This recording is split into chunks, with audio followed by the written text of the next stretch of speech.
24 दिसंबर 1971 को क्रिसमस से एक दिन पहले लांसा फ्लाइट 508 पेरुवियन एयरलाइंस का यात्री विमान राजधानी लीमा से पुकाल्पा शहर के लिए रवाना हुआ।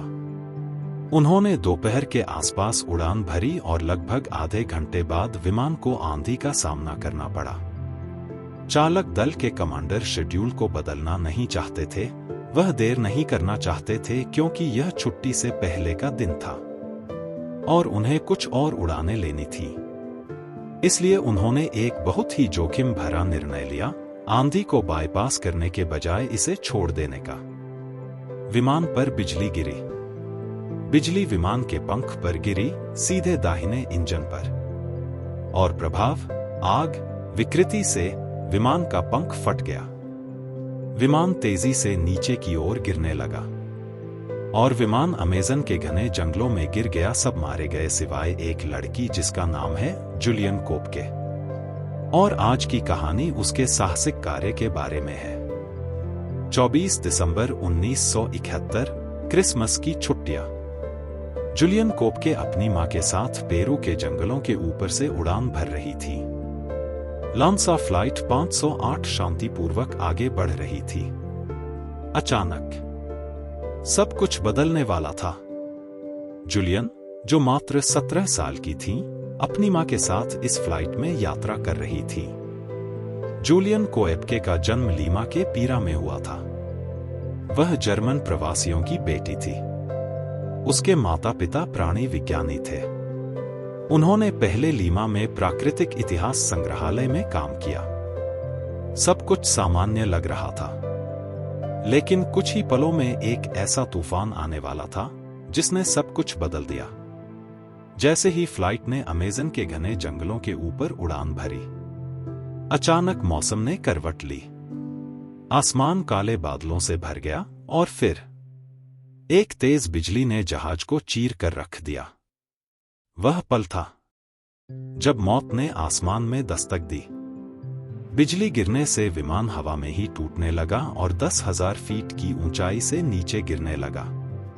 जुलियन ने खुद को अपनी सीट से बंधा हुआ था, बस गिरते जा रही थी, तेज हवाओं के बीच घने जंगलों की ओर।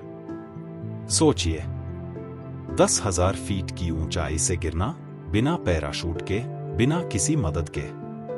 क्या कोई इंसान इससे बच सकता है?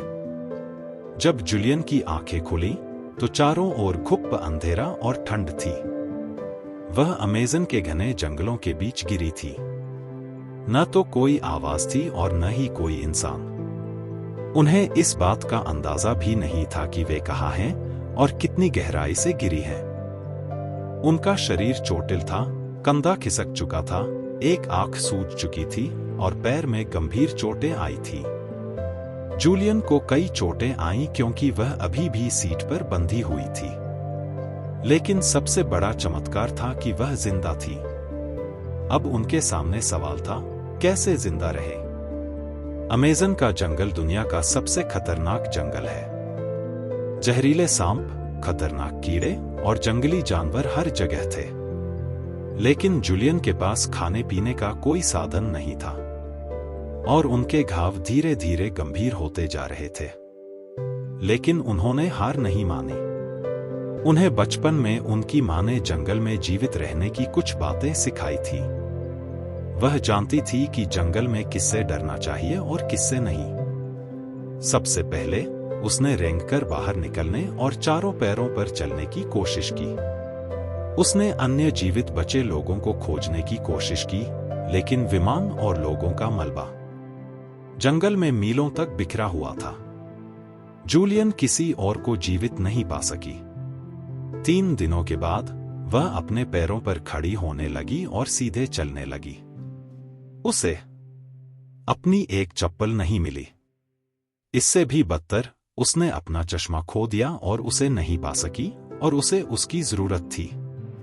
जूलियन ने कहा कि वह हेलीकॉप्टरों, विमानों को अपने ऊपर सुन सकती थी, लेकिन वह उन्हें नहीं देख सकती थी। उसके बाद उसने 10 दिन अकेले बिताए। उनकी एक ही उम्मीद थी, जंगल में पानी ढूंढना और उसके रास्ते का अनुसरण करना।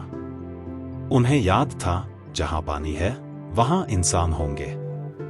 क्योंकि गहरे जंगल में लोग हमेशा नदियों के किनारे रहते हैं। कई घंटों की तलाश के बाद जूलियन को एक छोटी सी धारा मिली। प्यास से बेहाल उन्होंने उस पानी से अपनी प्यास बुझाई।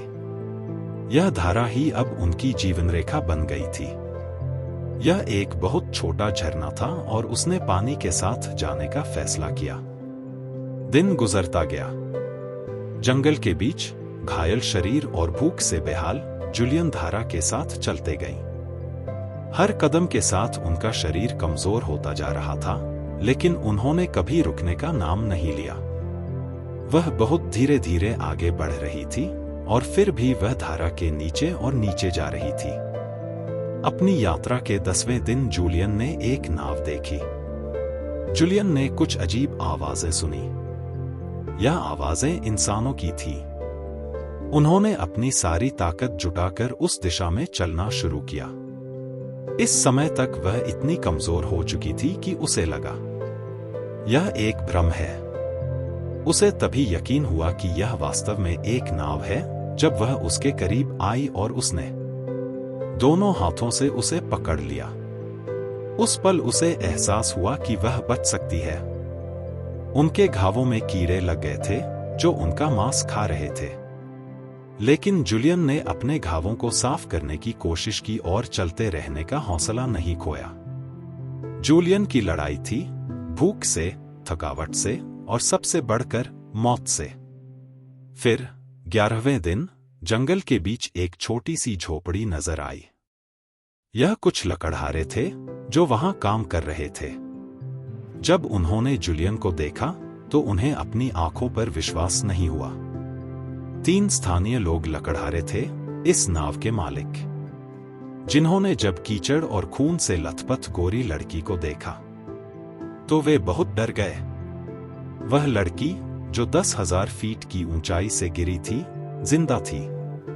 उन्हें पता था कि विमान दुर्घटनाग्रस्त हो गया है क्योंकि उनके पास एक रेडियो था।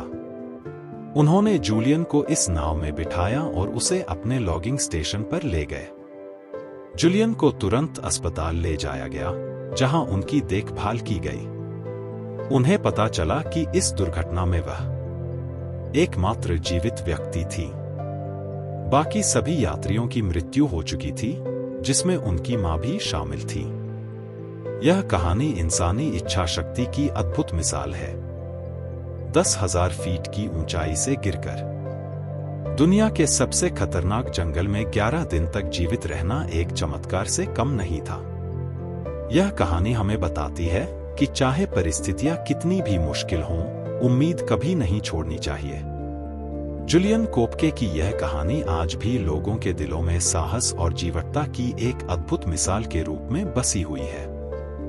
क्या आप इस अद्वितीय साहस की कहानी पर विश्वास करते हैं? अगर वीडियो अच्छी लगे तो लाइक करें। ऐसे ही और वीडियो देखने के लिए हमारे चैनल को सब्सक्राइब करें।